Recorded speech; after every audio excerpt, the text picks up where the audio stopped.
Salut tout le monde, c'est Lucie, j'espère que vous allez bien. Évidemment, je vous souhaite une très bonne année, plein de belles choses pour vous et surtout la santé. J'espère que vous avez fait vos vœux pour cette année. Les résolutions, j'y crois pas trop, mais en tout cas, essayez de se donner les moyens, c'est autre chose. En tout cas, aujourd'hui, j'aimerais vous partager mes tops et flops de l'année passée, c'est-à-dire de l'année 2024. L'objectif de cette vidéo, c'est pas de vous donner les résumés, mais plus vraiment mon avis, que ça soit positif, négatif, en essayant de pas vous spoil, bien évidemment, puisque l'objectif c'est que vous puissiez vous faire un avis de si oui ou non vous voulez regarder.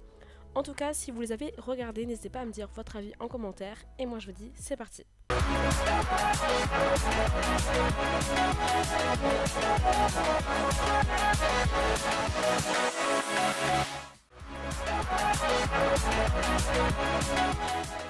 On commence avec un qui est sorti dernièrement, qui est sorti l'automne 2024, The Most Notorious Talker. Franchement, j'ai adoré. Mais vraiment, c'est plus que adoré. Il fait partie aujourd'hui de mes animés préférés. Que ce soit en termes d'histoire, où on suit Noël à travers sa vie de seeker, en travers de sa vie et son envie surtout de devenir le numéro 1. Sa façon d'être stratège, sa façon de penser, ça change totalement de ce que j'ai pu regarder et de ce que je connais. C'est d'abord lui avant tout le monde. L'animation est vraiment très bonne. Genre là, les combats sont vraiment un régal à regarder. Tout est vraiment incroyable dans cet animé, je vous le conseille les yeux fermés. Ensuite nous avons Bartender. Bartender c'est vraiment totalement l'opposé on va dire de celui que je vous ai présenté précédemment. C'est vraiment plus calme, plus posé, parce qu'on suit tout simplement un barman qui va concocter des cocktails, qui va se faire des amis, etc. Franchement, c'était un animé super chill à regarder, dans le sens où l'animation est vraiment très bonne. On a vraiment l'histoire des cocktails, on en apprend sur les cocktails finalement. Et puis, mine de rien, pour se dire oui, c'est pas beau à regarder, pas du tout. L'effet sur les verres, l'effet sur les alcools, l'effet sur les boissons qui coulent.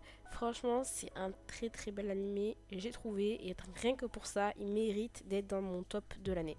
J'ai aussi regardé la saison 2 de Tsukimichi qui évidemment à la base c'était déjà un banger, et la saison 2 elle est pas aussi bien que la saison 1 parce qu'elle est plus lente à démarrer, il y a beaucoup plus d'explications, mais l'animation est toujours au rendez-vous, l'histoire est toujours au rendez-vous, certains moments badass des personnages qu'on aime tant est au rendez-vous, même si attention, il y en a beaucoup moins et que du coup on a plus d'explications. On a ce côté là aussi, Tsukimichi va aller dans une école, donc on a plus un côté enseignement, passation, etc.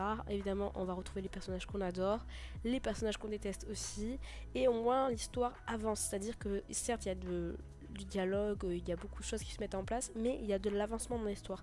Et d'ailleurs ça annonce clairement une saison 3 qui a déjà été annoncée si je ne dis pas de bêtises.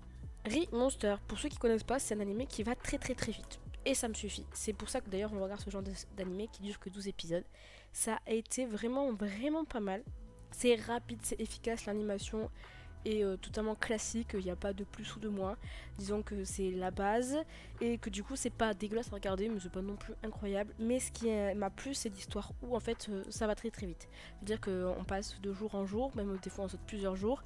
On n'a pas tous ces longues périodes de réflexion, non, ça va très vite. C'est un anime qui se regarde très vite, très facilement, et l'histoire est cool, sympa, ça va dans l'action et j'adore ça. Celui-ci, au début, je l'aimais pas tellement. L'histoire, j'avais du mal à me rentrer dedans, franchement. Et finalement, j'ai adoré. L'animation est vraiment tout à fait correcte, même plutôt bien dans certains cas et même excellente dans d'autres. Ensuite, tout simplement, un vieux, oui, trentenaire, qui, pour le manga, c'est vieux, qui devient aventurier et on va le suivre tout simplement dans son évolution en tant qu'aventurier, et c'est juste incroyable, notamment la fin, mais mon dieu, j'ai adoré qu'il y a un petit peu aussi de sentimental qui rentre en jeu, d'histoire, je parle pas du tout d'amour, mais vraiment d'histoire, de apprendre à connaître les personnalités des gens et tout. J'ai adoré, ça se regarde très facilement, ça annonce peut-être une saison 2, je ne sais pas, mais en tout cas l'histoire est vraiment top. On en apprend un peu sur tous les personnages, donc personne n'est vraiment délaissé, et surtout le personnage principal il est juste marrant, et ça j'aime beaucoup. Et finalement pour ces tops, je vais finir avec l'un des bangers aussi, qui pour moi mérite d'être connu par le maximum de personnes, parce que finalement je trouve qu'il n'a pas autant de lumière qu'il devrait. Tout simplement parce que c'est une dinguerie. Wistoria, c'est tout simplement on suit Will qui ne maîtrise pas du tout la magie mais qui souhaite quand même arriver au plus haut point des gens qui maîtrisent la magie. Et en fait déjà, l'animation est magnifique. Que ce soit les combats ou même juste des scènes de vie classiques, elle vaut vraiment le détour. J'ai adoré l'animation. C'est ça qui me fait tomber amoureuse finalement de l'animé parce que ça fait très longtemps que ce genre de petit animé, on va dire, n'avait pas une animation digne de ce nom et celle-ci est magnifique. Et l'histoire est aussi incroyable. On pourrait comparer ça au début à Machel qui n'a pas non plus de pouvoir magique, mais rien à voir. Will est un personnage incroyable, l'histoire est hyper bien développée, on a accès à toutes les personnalités des personnages, on sait exactement ce qui se passe, et la fin de l'animé, vraiment sur une saison 2, et qui promet d'être aussi incroyable que la 1. Franchement, si vous ne savez pas quoi regarder sur toute cette liste, regardez ça. Bah là c'est sur la partie en fait où en fait je suis pas emballée on va dire, notamment par cet animé là, le 7ème prince.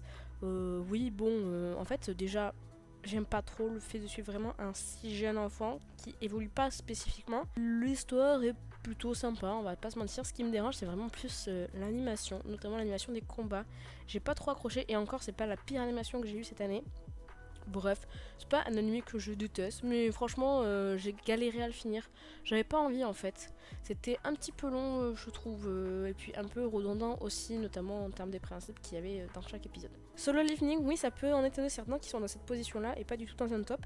Mais écoutez, le Mao est incroyable, l'histoire est incroyable, l'animation, en revanche, c'est à revoir. On l'attendait tous au tournant, on l'attendait tous, tout le monde était content qu'il arrive en animation, moi la première. Hein. Mais franchement, on en parle de l'animation qui est franchement moyenne, mais vraiment moyenne, que ce soit les combats et tout, elle est pas ouf, et même des fois je dirais même qu'elle est un peu dégueulasse. Je trouve que tout le monde en fait un pétaquès de cet animé, je parle de l'animé, je parle pas de l'histoire, alors que bah pour moi, il n'y aurait pas le Mao, on ne saurait pas ce qui se passe par la suite. Bah je me serais dit, ok, je sais pas si je regarderai la saison 2, vous voyez. Heureusement, je sais ce qui se passe, et du coup forcément je vais regarder la saison 2 parce que c'est le meilleur moment, l'un des meilleurs moments pour moi qui arrive. Mais la saison 1, je comprends pas qu'elle puisse autant hyper des gens qui connaissent pas, tout simplement. Bon, mais passons au flop finalement. Donc The Mystery Demon King, la saison 1, incroyable, banger. Saison 2, première partie, ouais. La saison 2, deuxième partie, ils se foutent littéralement, pour moi, notre gueule. Bon, l'animation a baissé, je trouve. Après c'est que mon avis et c'est des souvenirs que j'en ai aussi de la saison 1. Et l'histoire, elle est tirée par les cheveux, bancale, j'ai pas du tout aimé. Franchement, j'ai pas accroché du tout. Il y a des choses qui me dérangent psychologiquement et au visionnage. Je trouve qu'il y a des trucs qui sont un peu glauques. C'est beaucoup tiré, je vous préviens, sur l'amour, l'amitié. Tout cœur, alors que Anos c'était pas du tout ça, même si il considérait l'amitié comme quelque chose d'important. Non, franchement cette deuxième partie, j'espère qu'il n'y aura pas de suite parce que si ça prend cette direction là, ça va nous tuer notre Anos. Et celui-là, mais franchement celui-là, je pense que si vous le connaissez et que vous l'avez aimé, je ne comprends pas. Alors le manga c'est quelque chose, évidemment le manga, l'histoire est vraiment plutôt pas mal. Hein. D'ailleurs ça annonce une saison 2, je pense que si ça s'améliore pas dans l'animation, on va vomir. Vraiment le gros point noir, c'est l'animation qui est dégueulasse, mais vraiment de A à Z, c'est-à-dire que même les moments dits classiques, c'est pas beau. En fait, ça utilise vachement de 3D ou je sais pas ce que ça utilise, et c'est horrible à regarder. Les monstres en 3D, les combats en 3D, même juste le personnage en 3D, c'est dégueulasse. Je sais que je me répète beaucoup, mais vraiment c'est très moche à regarder, c'est pas bien fait, l'animation est très bancale, c'est pas fluide.